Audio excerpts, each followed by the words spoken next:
नमस्ते। मेरा नाम धीरज शर्मा है और आप कलम इंडिया न्यूज देख रहे हैं। हमारे कार्यक्रम पेपर वाला में आप सभी का बहुत बहुत स्वागत है। जो भी खबरें हैं उस पर हम लोग नजर डाल लेते हैं। खबर मुख्य और सबसे ज्यादा जरूरी तमिलनाडु वाली है, क्योंकि तमिलनाडु में जो कुछ घटनाएं बिहारियों के साथ घट रही है उस पर फोकस करना बहुत जरूरी, इतना जरूरी है कि मत पूछिए।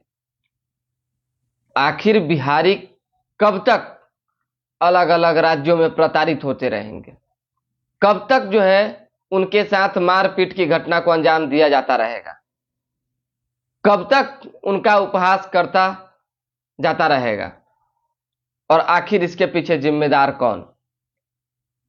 आज के समय में जिस तरह से हमारे बिहारी मजदूरों के साथ तमिलनाडु में मारपीट की घटना घट रही है, जान बचाकर वे भागने को मजबूर हैं, तो आखिर इसके पीछे जिम्मेदार कौन है? और बार बार अलग अलग राज्यों से अलग अलग समय में खबरें निकल कर आती हैं कि यहां बिहारियों को तंग किया जाता है, यहां तंग किया जाता है, इस जगह पे मारपीट की गई। तो आखिर वे लोग चाहते क्या हैं? सवाल यहां यह है। अगर कुछ गलत चाहते हैं तो गलत का परिणाम गलत ही होता है। पूरे देश भर में जितनी भी बड़ी फैक्ट्रियां हैं, जितने भी बड़े संस्थान हैं, सभी जगह बिहार के लोग और अपने मेहनत के दम पे, रोजी रोटी के दम कमाने के लिए जो है कहीं भी काम करते हैं और साबित करते हैं खुद को कि हमारे में ताकत है, जुनून है, हौसला है कुछ कर गुजरने की, कुछ करने की, इसलिए हम जो है सबसे आगे। तो आज उन्हें दबाने की कोशिश हो रही है। तो याद रखें, जो भी इंडस्ट्री के मालिक हैं, जो फैक्ट्री चलाने वाले लोग हैं, जो राज्य के लोग हैं और खासकर अन्य राज्यों की सरकारें, कि अगर बिहारी मजदूर वहां से पलायन कर गए, अगर अपने ही राज्य में स्वरोजगार करने को तैयार हो गए, तो फिर आपकी कई फैक्ट्रियां बंद हो जाएगी। फिर आप ढूंढते रह जाएंगे बिहारी मजदूरों को, क्योंकि आपके राज्य के लोग कामचोर हैं, बिहार के लोग कामचोर नहीं हैं, वो मेहनत करना जानते हैं। आज तमिलनाडु में जिस तरह की घटना घटी, उस घटना के पीछे क्या वजह बताई जा रही है कि 1200 रुपये जो है चार्ज है एक वहां के मजदूर का, और ये लोग 800 रुपया में काम करते हैं। मान लीजिए, तो जिस फैक्ट्री को बेनिफिट होगा उस फैक्ट्री को क्यों नहीं ये लोग बेनिफिट पहुंचाएंगे? स्वाभाविक सी बात है। आज अगर कम में हो, बेसी में हो, अगर कोई बाहर गया, 1200 की नौकरी अगर नहीं मिल रही है दिहाड़ी रोज की, तो कोई 900 की नहीं करेगा, कोई 1000 की नहीं करेगा। कोई अगर अपने मेहनत का काम करता है तो उसमें दिक्कत आ रही है। इसी की लड़ाई है ना। तो इस लड़ाई को जल्द समाप्त करने की जरूरत है। जो स्थितियां उत्पन्न है वो स्थितियां उत्पन्न नहीं होनी चाहिए। आज जो बिहारी मजदूर हैं तमिलनाडु से भागकर घर पहुंच रहे हैं, वो अपनी व्यथा बता रहे हैं। कहा जा रहा है कि हम भागे नहीं, हमें भगाया गया है। सोच के देखिए क्या स्थिति आ गई। मतलब बिहारी मजदूरों के साथ जो है इस तरह से करेंगे आप। अगर गोलबंद नहीं हुए आज के समय में बिहारी मजदूर, तो फिर दिक्कत होगी उनके साथ आगे भी। और खासकर सरकार, बिहार की जो सरकार है, उसे अपने मजदूरों की चिंता होनी चाहिए, व्यवस्था करने की चिंता होनी चाहिए, उन्हें कैसे रोजगार दिलाना है उसकी चिंता होनी चाहिए। लेकिन कुछ नहीं, बरगलाने की बात होती। सदन में पिछले 2-3 दिनों से लगातार हंगामा हो रहा है इसी चीज को लेकर। कुछ लोग भ्रामक खबर बता रहे हैं, कुछ लोग कुछ तो कुछ लोग कुछ। अब नीतीश कुमार ने जांच टीम बनाकर जो है भेजा है कि जांच टीम तमिलनाडु जाकर जांच करेगी कि क्या कुछ स्थिति है। अब देखिए क्या होता है। लेकिन अगर बिहारी मजदूरों के साथ कुछ भी होता है तो तमाम राज्य के जो लोग हैं जो परेशान करते हैं बिहारियों को, वो समझ लें कि उनकी फैक्ट्री बंद होने में ज्यादा देर और ज्यादा दिन नहीं लगेगी जब बिहारी मजदूर छोड़ देंगे आपके यहां का काम। इसलिए आपको यह सोचना होगा कि कैसे उन्हें सम्मान के साथ रखना है और कैसे सम्मान के साथ काम लेना है और काम देना है। अब हम दूसरी खबर पे आ जाते हैं, क्योंकि दूसरी खबर से रिलेटेड भी यही खबर है, प्रवासी बिहारियों पर हमला। देखिए, एर्नाकुलम एक्सप्रेस से जमुई पहुंचे लोग, सदन में पक्ष विपक्ष में खूब चले शब्दों के तीर। तमिलनाडु से भागे 50 लोग घर पहुंचे, फूटा दर्द, हम भागे नहीं भगाए गए। अब बताइए, हम भागे नहीं है भगाए गए हैं, क्या स्थिति बनी हुई है, थोड़ा हमको बताइए। तो ये तमाम चीजें अगर हो रही है तो उचित नहीं है। हम थोड़ा सा एक दो लोगों का जो मैसेज आ रहा है वो भी देख लेते हैं।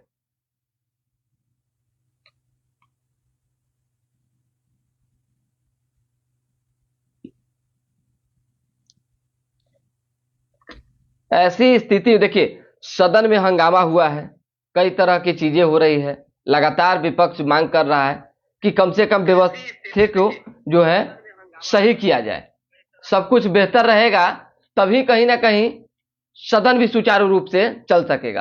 क्योंकि विपक्ष को जिस तरह से अभी नेता विरोधी दल विजय सिन्हा हो या तमाम विपक्ष के विधायक हो हंगामा कर रहे हैं, ऐसा लग रहा है कि वाकई उन्हें चिंता है बिहारियों की और वे चिंतित हैं इस चीज को लेकर, इसलिए चाहते हैं कि टीम गठित हो। ये चाहते हैं कि बिहार से कोई अधिकारी जो है तमिलनाडु जाए और स्थितियों का जायजा ले। वहां के डीजीपी का जो बयान आता है उस बयान में क्या सच्चाई है ईश्वर जाने, भगवान जाने, लेकिन मारपीट की घटना हो रही है, बिना आग लगे धुआं तो नहीं उठता है भाई। मारपीट की घटना हो रही है, हो रही है, हो रही है, लेकिन कोई मानने को तैयार नहीं है। आदमी मरने को ही थोड़ी कहा जाएगा कि अन्याय हुआ है। एक तबड़ाक मार दिया वही इज्जत का सवाल है, क्यों मारेगा भाई? अरे किसी का खाता है क्या बिहारी जो कोई किसी को मार देगा? कोई अपने मेहनत के दम पे कहीं भी आगे बढ़ रहा है, काम कर रहा है, बाजू में ताकत है तो आगे बढ़ रहा है, उसमें भी दिक्कत है। हम तो बार बार कहते हैं, हम कल भी बोले हैं कि मैं दो तमिलनाडु वाले लोग को देकर ढूंढ रहे हैं, फिर उनका सोशल मीडिया पर वीडियो जाएगा बहुत जल्द, मिले तब और उन्हीं से बुलवाएंगे कि कितना सम्मान हम लोग यहाँ पे उनको देते हैं और किस स्थिति में रखे हुए हैं और हमारे बिहार के लोगों के साथ किस तरह से वे दुर्व्यवहार कर रहे हैं। सारी बातें होंगी, बस एक आध आदमी मिल जाए। बताइए, हर चीज का एक लिमिट होता है, लिमिट पार किया जा रहा है। अरे बिहार के लोग बिगाड़ क्या रहे हैं आप लोग का? यहां हो वहां हो कहीं भी होते हैं, मारपीट की घटना को अंजाम दे दिया जाता है, उपहास किया जाता है, मजाक चल रहा है यहां पे। बिहार सरकार को भी इस पर जो है गंभीरता से लेनी चाहिए। और सच में देखिए, जिस तरह से चिराग पासवान ने कल केंद्रीय गृह मंत्री अमित शाह को पत्र लिखा है, बहुत जरूरी चीज है। इसमें केंद्र सरकार को भी हस्तक्षेप करनी चाहिए और केंद्र सरकार को हस्तक्षेप कर जांच बैठानी चाहिए। जो दोषी है उन पर सख्त से सख्त कार्रवाई करनी चाहिए, जो सरकार है उन्हें भी फटकार लगानी चाहिए।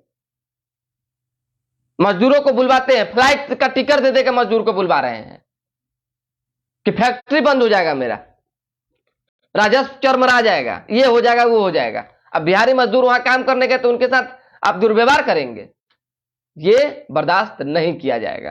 तो जिन लोगों ने अपनी व्यथा सुनाई हम बता देते हैं। देखिए, सब छोड़ खाली हाथ लौटे। तमिलनाडु में काम करने वाले अमूमन दुर्गा पूजा एवं छठ पर्व पर घर आए थे। इस बार परिस्थितिवश उन्हें घर लौटना पड़ा। अधिकांश बिहारी मजदूर बिना पगार वेतन लिए लौट आए हैं।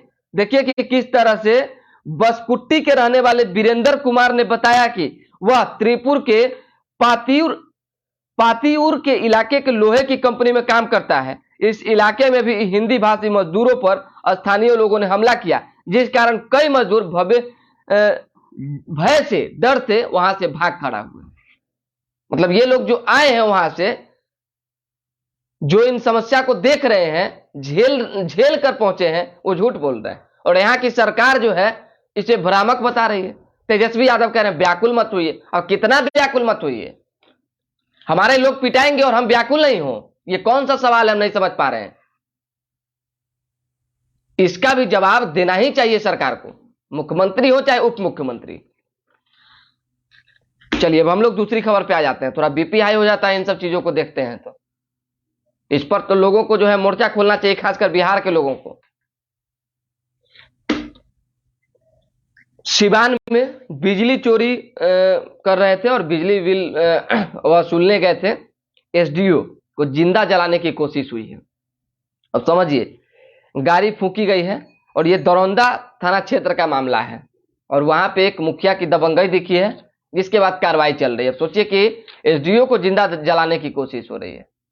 ये है सुशासन की राज, सुशासन की सरकार। अब बोलेंगे तो लगेगा मिर्ची, यही बात है ना, लेकिन जो सच है वो तो सच है। अब सोच के देखिए ना भाई, जो एसडीओ उनको जिंदा जलाने की कोशिश हो रही है। चलिए, बिहार के 9360 हाई स्कूलों में जल्द होगी 28,080 प्रयोगशाला सहायकों की बहाली। अब सहायकों की जो बहाली होगी, अब देखिए कब होगी, इसमें बोला तो गया है लेकिन कब होगी ये देखना होगा।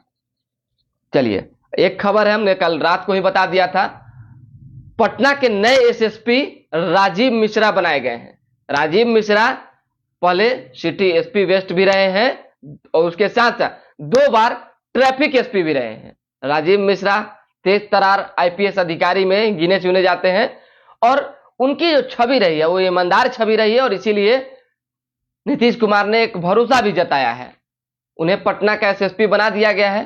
कहा जाता है कि राजीव मिश्रा 2014 में एक गोलीकांड में जो है उन्होंने एक अपराधी को धर दबोचा था, जो पुलिस पे गोली चलाने वाले थे। तो होता है भाई, देखिए नामे नाम न तकरेले नाम, जो नाम करते हैं उन्हें जो है कहीं ना कहीं पुरस्कृत किया ही जाता है, याद किया ही जाता है। चलिए,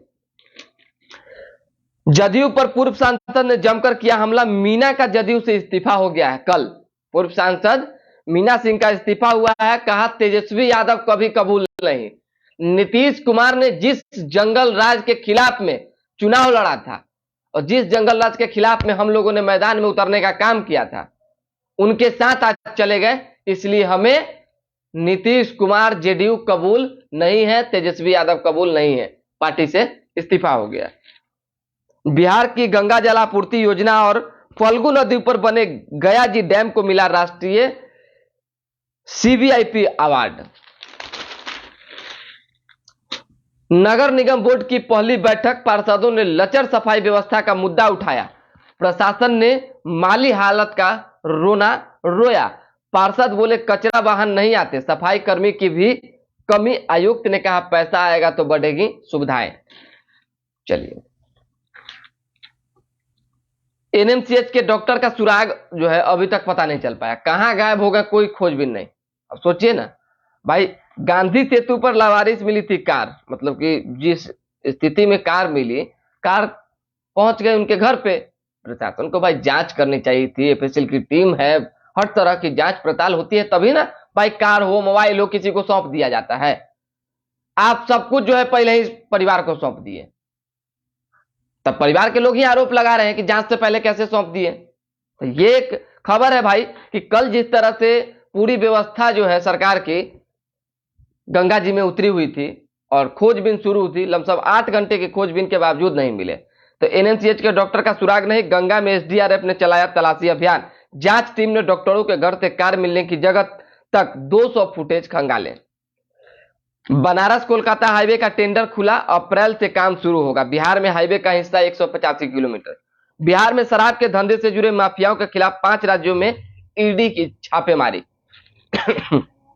छापेमारी करते रहिए। यहाँ दुनिया भर का मजदूर बिहार का पिटा रहा है और यहाँ पुलिस छापेमारी कर रही है, दिक्कत ही ना, क्या बोला जाए।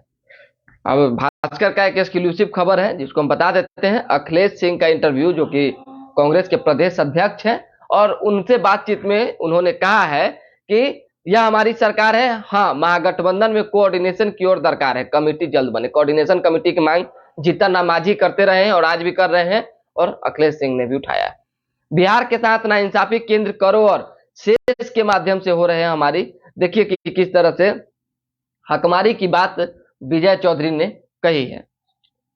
तेजस्वी का कटाक्ष, हम अडानी के प्लेन में नहीं बैठे हैं।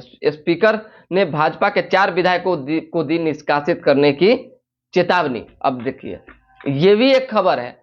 बिहार विधानसभा के अध्यक्ष हैं अवध बिहारी चौधरी। अरे भाई, सदन चला रहे हैं, अध्यक्ष हैं, विधानसभा के लिए सर्वमान्य हैं, सब कुछ है, बावजूद इसके इतने आरोप लग रहे हैं। कुछ ना कुछ तो बात होगी, आरोप लगने के पीछे कुछ ना कुछ तो वजह होगी।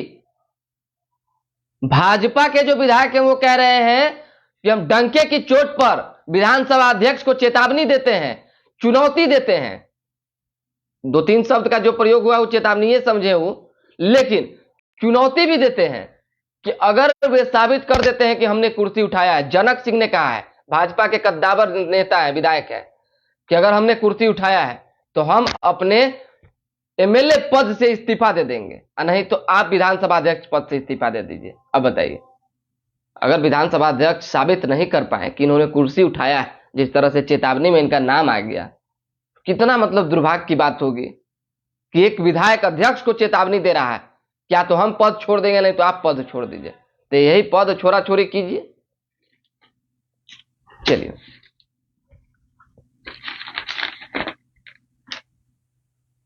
जिला प्रशासन से अनुमति लेकर अपने खेत से बालू निकालकर बेच सकते हैं किसान। विधान देखिए, परिषद में खान मंत्री बोले अपने खेत से ही मिट्टी काटने में दंड नहीं। तो अपना खेत में बालू होगा तब ना बालू निकालेंगे भाई, जिसके पास खेत में होगा वो अपना निकाल के बेचेगा। राज्य के स्कूलों में प्राथमिकी चिकित्सा की सुविधा मिलेगी। सीटीईटी का रिजल्ट जारी, 3,76,025 अभ्यर्थी हुए सफल।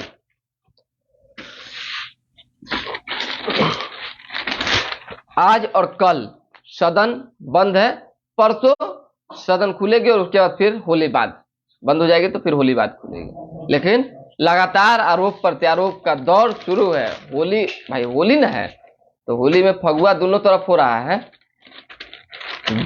23 मार्च को जो घटना घटी थी विधानसभा के अंदर, उसकी आशंका जो है भाजपा के लोग जता रहे हैं, कह रहे हैं कि हमारे साथ भी और एक बार फिर उठापटक की बात हो सकती है। अब क्या कहा जाए, ऐसा घटना तो भाई एक बार इतिहास में घट गया, न घटे वही बेहतर है।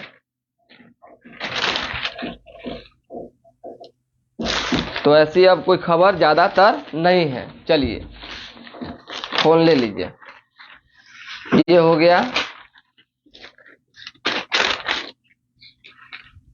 हाँ, भारत में लोकतंत्र जो है खतरा में, लोकतंत्र भाई खतरे में है। तो राहुल गांधी ने इस चीज को कहा है कि इस पर ध्यान देना चाहिए। कैम्ब्रिज यूनिवर्सिटी में कांग्रेस नेता ने नरेंद्र मोदी सरकार पर लगाया राजनेताओं की जासूसी का आरोप।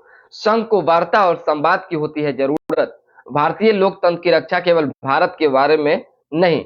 देखिए, राहुल गांधी ने ये बड़ा आरोप लगाया है। राम प्रवेश चौधरी जी सुप्रभात। पटना समेत 9 जिलों में तैनात किए गए नए सिविल सर्जन। यूक्रेन पर परमाणु युद्ध की धमकी स्वीकार नहीं।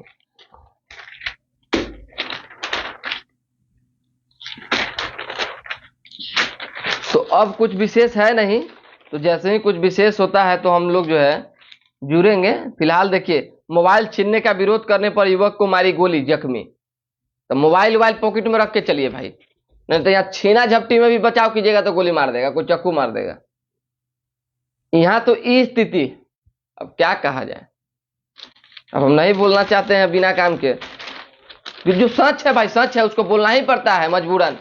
अब हम क्या कहें, नहीं बोलिएगा तो फिर हमारे जो दर्शक हैं वो नाखुश हो जाएंगे कि भाई सच है वो बोले काहे नहीं। तो बोलना तो पड़बे करेगा। आप बोल देंगे तो हमारे कुछ वो लोग नाराज हो जाएंगे जो हमको जानते हैं व्यक्तिगत, फिर कहेंगे कि आप क्या से क्या खबर चलाते हैं सरकार के विरोध में। पूर्वोत्तर राज्यों में भाजपा की जीत पर पार्टी नेताओं ने मनाया पूरा एकदम होली, गर्दा उड़ान, एकदम विजय उत्सव चला है कल, एक दूसरे को गुलाल लगा के। मतलब समझिए कि 2 जगह चुनाव जीतने के बाद जो है अब बिहार पर फोकस है। तो कहा गया अब बिहार की बारी। होली पर अर्धसैनिक बलों की तैनाती, पुलिसकर्मियों की छुट्टी पर रोक। प्रधानमंत्री मोदी की लंबी उम्र की प्रार्थना कर रहे देश के लोग। शाह पीएम पर आपत्तिजनक नारे लगाने के लिए विरोधियों पर निशाना साधा। 12 वर्ष के उच्च स्तर पर सेवा क्षेत्र का पीएमआई। यही सब खबर है और विशेष कोई खबर नहीं है। बाकी हमारे पास जो एक दो खबर है वो हम आपको बता देते हैं। देखिए, सीधी सी बात है, पक्ष विपक्ष है, सदन में आरोप प्रत्यारोप चलते रहते हैं, उसमें कहीं कोई किंतु परंतु वाली बात नहीं है। लेकिन जिस तरह से विपक्ष सत्ता पक्ष पे आरोप लगा रहा है कि हमारी आवाज को दबाने की कोशिश हो रही है, तो ये सही नहीं है। आवाज को दबाने की कोशिश न हो, सब लोग जो है अपनी अपनी बात रख सकें और सदन सुचारू रूप से चल सके, यही हम भी चाहते हैं और बाकी लोग भी चाहेंगे। लेकिन हमारा बस एक ही आग्रह है और 2-3 दिनों से हम थोड़ा सा कोपित इसी वजह से हैं कि बिहारी मजदूरों के साथ अगर कुछ अन्याय होगा, कुछ गलत होगा, तो फिर उसको बर्दाश्त नहीं किया जाएगा। किसी भी स्थिति में राज्य सरकार को, नीतीश कुमार को, तेजस्वी यादव को, तमिलनाडु में फंसे हमारे बिहार के जो भी मजदूर हैं, जो प्रताड़ित हो रहे हैं, जिनके साथ मारपीट की घटना घट रही है, जो भय में जिंदगी व्यतीत कर रहे हैं, जो परेशान हैं, संकट में हैं, उनके लिए सोचना होगा, उन्हें बचाना होगा, उनके बेहतर व्यवस्था के लिए जो है विचार करने होंगे और फिर सोचकर उन्हें बिहार लाना होगा। तब जाकर माना जाएगा कि राज्य सरकार अपने मजदूरों के लिए कुछ सोचती। तब देखिए आगे क्या कुछ हो सकता है। लेकिन लगातार हमने भी कलम इंडिया पर एक नंबर जारी किया है। अगर कोई भी बिहारी मजदूर है जो तमिलनाडु में फंसे हुए, चाहे किसी भी राज्य में, किसी भी परेशानी में हो, किसी भी संकट में हो, आप हमें फोन कीजिए। जहां तक मदद हो सकेगी हम मदद करेंगे और आपकी बात को सरकार तक भी पहुंचाने की पूरी कोशिश करेंगे। फिलहाल अभी के लिए दीजिए हमें इजाजत। हमारे साथ बने रहें, देखते रहें कलम इंडिया न्यूज। अब तक आपने हमारे चैनल को लाइक नहीं किया है तो लाइक कर लें, सब्सक्राइब कर लें, शेयर करना न भूलें। बहुत बहुत धन्यवाद।